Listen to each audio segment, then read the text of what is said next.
Characteristics of coordination, coordination के क्या क्या कैरेक्टरिस्टिक्स होते हैं।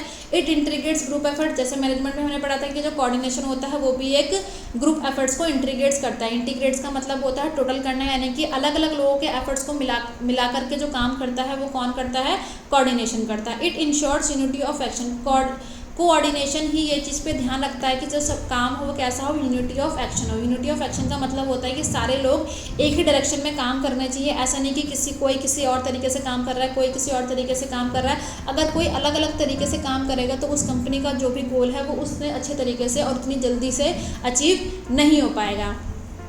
नेक्स्ट है it is a continuous process, ये एक कॉन्टीन्यूस प्रोसेस होता है, यानी कि कोऑर्डिनेशन प्रोसेस भी लगातार होने वाला प्रोसेस है।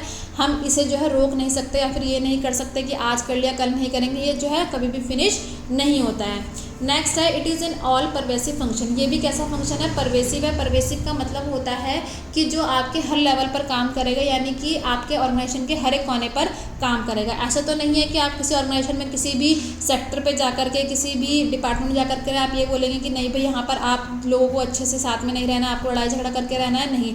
चाहे कंपनी के आप किसी भी डिपार्टमेंट में चले जाएँ, वहाँ पर यही सिखाया जाएगा कि आपके जितने भी एम्प्लॉयज़ हैं, को वर्कर्स हैं, आपको उनके साथ क्या करना है, कोऑर्डिनेट करना है, सबको मिल करके काम करना है।